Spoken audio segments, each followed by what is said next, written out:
Good morning. This is Scott from Scott Shot Media. Today is Monday, November 16th, and this is what is happening on the weekend. This is what's happening on the mountain over the weekend. Just a couple of CalTrans projects, 4 CalTrans projects might be affecting your traffic today, especially if your journey takes you up or down State Route 38. Stick around. I'll give you a little bit more details on that. No major incidents going on right now. No hazardous weather forecasted. There is a mild Santa Ana condition that could potentially affect us today with some increased winds and lower humidity. Probably nothing damaging, nothing to be concerned about through today and tomorrow. Most of that offshore flow is going to be affecting the Angeles National Forest just west of us. But just to be aware of that. No fires reported on the mountain. Everything's looking good. Nothing too significant happened over the weekend. There were 7 crimes reported over the weekend across the mountaintop. Currently, there are 2 Southern California Edison maintenance outages affecting a total of 43 customers today. 25 new COVID-19 cases reported on the mountain over the weekend. And some people reporting that they felt this 3.5 magnitude earthquake this morning, followed up by a 1.9 magnitude aftershock near Loma Linda. And then there was also a 1.6 magnitude earthquake near Big Bear yesterday afternoon. Probably wasn't felt. At least we didn't hear anybody felt. That's generally too small and pretty common for our area. So that's what's happening in a nutshell. If you got a few more minutes to stick around, we'll go into greater details, starting with a traffic report.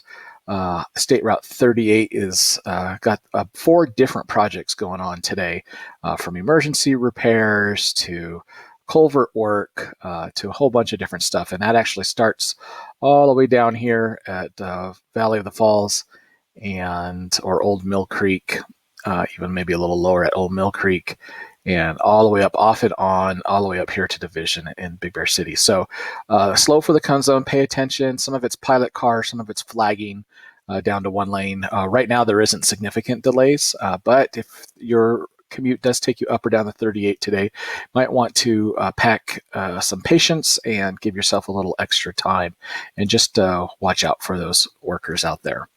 Over here in the Twin Peaks area, State Route 138, actually, this is in the Crestline area between Camp Sealy and Vista Lane. You're down to 1 lane at times for utility work over here in Twin Peaks. State Route 189 between Lake Gregory Drive and 173. Both 2 different projects, guardrail work and some utility work going on today. That's been an ongoing project. And then, of course, tonight, our long-term potential interchange closures between 10 o'clock at night and 5 o'clock in the morning. You might have a detour if your overnight commute takes you on the down the 330, transitioning to the 10. And I have a cat stepping on my keyboard. Stay kitty. Those working from home with pets, their little kids know what's going on. Weather looks great today. Today might be the warmest day in the forecast, a little warmer than yesterday, and but that should be the last of it. Tomorrow we should see a cool down, and of course by the weekend we might be 20 degrees cooler than we are today. It's mostly sunny skies. No precipitation, no snow, no rain in the forecast, but we might have some winds today and tomorrow. There is the high pressure system pushing the jet stream down, which might give us a onshore flow, resulting in maybe some lower humidities. The wind shouldn't be damaging, shouldn't increase our fire danger on the mountaintop at all, but definitely west of us, especially in the Angeles National Forest, they're going to see some increase or elevated fire danger going on today and potentially tomorrow. We're looking really good when it comes to fires. Nothing to report going on today, nothing too significant over the weekend. There was a refuge fire over in Sugarloaf yesterday, and then a house fire, which I think was a false alarm, over in Crestline last night. 7 crimes reported across the mountain over the weekend. Here's a list of them here. You can read them if you saw police activity in your neighborhood Friday or Saturday or Sunday. That's what was going on. 2 Southern California Edison outages, a small one in Valley of Enchantment affecting 2 customers until about 2 o'clock today. And in Twin Peaks, 41 customers are without power as Edison replaces some power poles until about 4 o'clock today. A couple of earthquakes over the weekend. This morning early, it was 1:30 or 2:30 this morning, followed by an aftershock. There was a 3.5 and a 1.9 over here in Loma Linda that actually was felt on the mountain. So if you felt some rumbling last night, that's what was going on. No damage reported. It was a fairly small earthquake.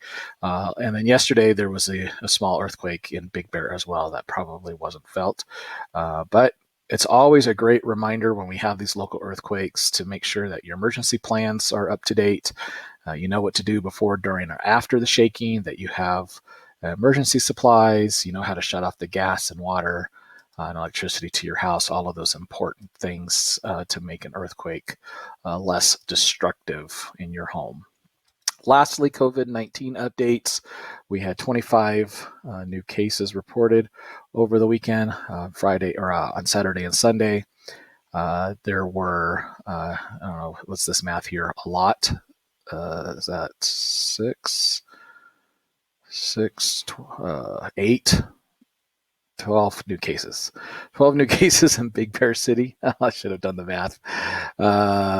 And 2 new cases in Big Bear Lake, 1 new case in Blue Jay, 4 new cases in Crestline, 6 new cases in Lake Arrowhead, and bringing our total to 551. So we're averaging between 10 and 15 new cases a day for the last week or so.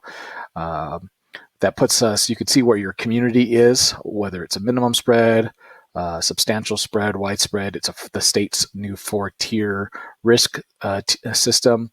And this is a 7-day average from the previous 7 days. So this started 14 days ago up until 8 days ago. That puts us on the average widespread in both the Bear Valley communities and the Rim communities. You can see the total number of total percentage. We're hovering right around 1% of the entire mountain population having tested positive since this started. And this column here shows us what our daily, so these are yesterday's numbers. Today's numbers aren't out yet. But right now, mountain-wide, we're averaging 25 new cases per 100,000 people. We only have 50,000 residents on the mountain, so that's 12 and a half new cases yesterday, average. You can see the county's doing a little bit better in the last few days, which is good news. Hopefully we'll see those numbers get better on the mountain this week. The rest of the state still doing still pretty high numbers, and we hope to see that come down real soon. And then the rest of the country is 40 cases for every 100,000 residents. And in order to get down to opening more businesses and stuff like that, we need to get the number down below 7.0. All right, so that's all that I have for you today. And if you have any comments or questions, feel free to email or text me. Follow along on our social media channels, Facebook, YouTube, Twitter, Instagram, and Periscope at Scott Shot Media, and we'll be sure to give you updates on late breaking news. Have a wonderful day.